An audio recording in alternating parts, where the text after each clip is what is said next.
ಸ್ನೇಹಿತರೆ, ನಮ್ಮ ಬ್ಲಾಗಲ್ಲಿ ನಾವು ಎಷ್ಟೇ ಆರ್ಟಿಕಲ್ ಹಾಕಿದ್ರೂ ನಾವು ದುಡ್ಡು ಆಗಲ್ಲ. ಯಾಕಂತಂದರೆ ದುಡ್ಡು ಮಾಡಬೇಕಂತಂದರೆ ನಮಗೆ ಬೇಕಾಗಿರೋದು ಟ್ರಾಫಿಕ್.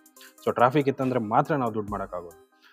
ಅದಕ್ಕೋಸ್ಕರ ನಾನು ಇವತ್ತು ಒಂದು 5 ಮೆಥಡ್ಸನ್ನು ಹೇಳ್ತಾ ಇದ್ದೀನಿ ನಿಮಗೆ. ಆ 5 ಮೆಥಡ್ಸನ್ನು ನೀವು ಯೂಸ್ ಮಾಡಿದ್ರಿ ಅಂತಂದರೆ 100% ಆಗಿ ನಿಮ್ಮ ಒಂದು ಬ್ಲಾಗ್ಗೆ ಟ್ರಾಫಿಕನ್ನು ನೀವು ತರ್ಬೋದು.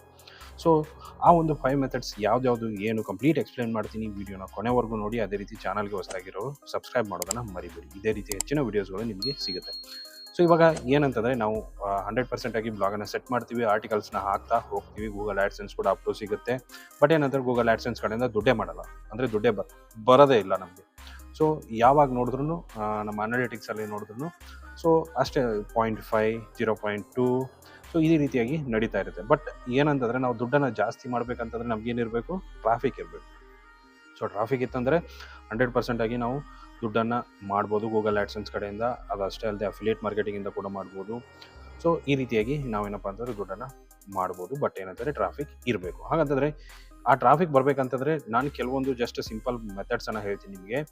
ಆ ಮೆಥಡ್ಸನ್ನು ನೀವು ಯೂಸ್ ಮಾಡ್ಬೋದು. ಒಂದೊಂದಾಗಿ ನಾನು ನಿಮಗೆ ಎಕ್ಸ್ಪ್ಲೈನ್ ಮಾಡ್ತೀನಿ. ಮೊದಲಿಗೆ ಏನಪ್ಪ ಅಂತಂದರೆ ಸ್ಕೀಮಾ ಮೆಥಡ್. ಸ್ಕೀಮಾ ಮೆಥಡ್ ಅಂದರೆ ಏನು?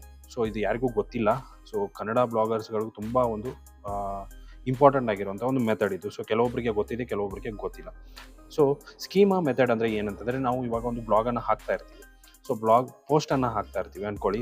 ಆ ಪೋಸ್ಟಲ್ಲಿ ಯಾವುದೋ ಒಂದು ಜಾಬ್ ಇನ್ಫಾರ್ಮೇಷನ್ ಇರುತ್ತೆ.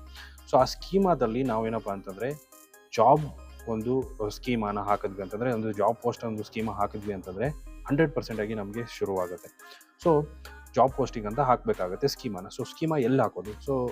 ನಾವು 100% ಆಗಿ ವರ್ಡ್‌ಪ್ರೆಸ್ ಯೂಸ್ ಮಾಡ್ತಿರ್ತೀವಿ ಅಂತಂದರೆ ಆ ಪ್ಲಗಿನನ್ನು ಯೂಸ್ ಮಾಡ್ತಾ ಇರ್ತೀವಿ. ಯಾವುದು?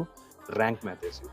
ಆ SEOದಲ್ಲಿ ಕೆಳಗಡೆ ನಾವು ಏನು SEO ಕೆಲವೊಂದು ಆರ್ಟಿಕಲ್ಸನ್ನು ಹಾಕಿ ಫೋಕಸ್ ಕೀವರ್ಡನ್ನು ಹಾಕಿ ಡಿಸ್ಕ್ರಿಪ್ಷನ್ ಹಾಕ್ತೀವಲ್ಲ, ಮೆಟಾ ಡಿಸ್ಕ್ರಿಪ್ಷನ್, ಪಕ್ಕದಲ್ಲಿ ಅಡ್ವಾನ್ಸ್ಡ್ ಸ್ಕೀಮಾ, ಸೋಷಿಯಲ್ ಅದೆಲ್ಲ ನಿಮಗೆ ಸಿಗುತ್ತೆ.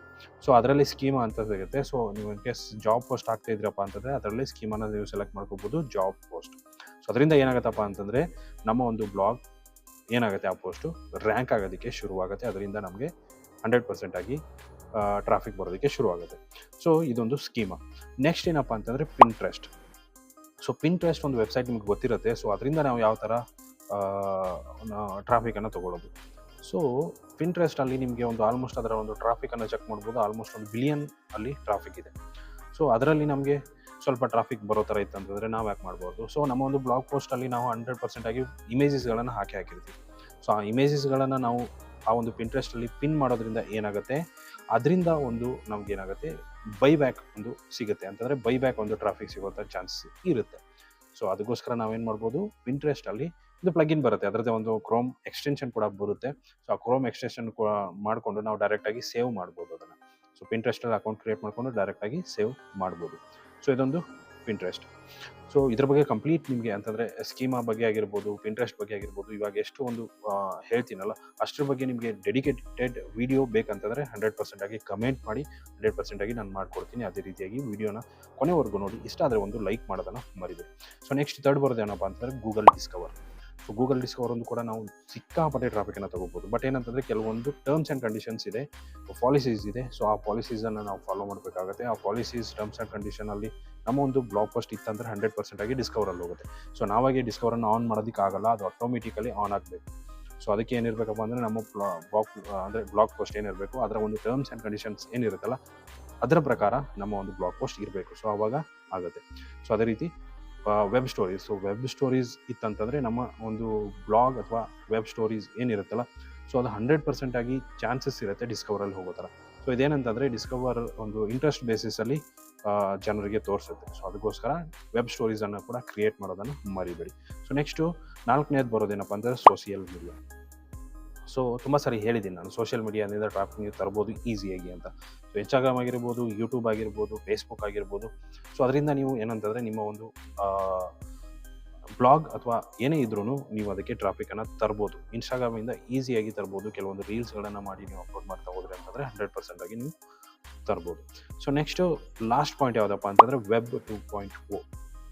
ಇದೇನಪ್ಪ ಅಂತಂದರೆ ಇವಾಗ ಕೆಲವೊಂದು media.com, ಬ್ಲಾಗರ್ ಆಗಿರ್ಬೋದು, wordpress.org ಆಗಿರ್ಬೋದು. ಇದರಲ್ಲೆಲ್ಲ ನೀವೇನಪ್ಪ ಅಂದರೆ ನಿಮ್ಮ ಪ್ರೊಫೈಲ್ಸನ್ನು ಕ್ರಿಯೇಟ್ ಮಾಡಿಕೊಂಡು ಬೈಬ್ಯಾಕ್ ಕೊಡ್ಬೋದು.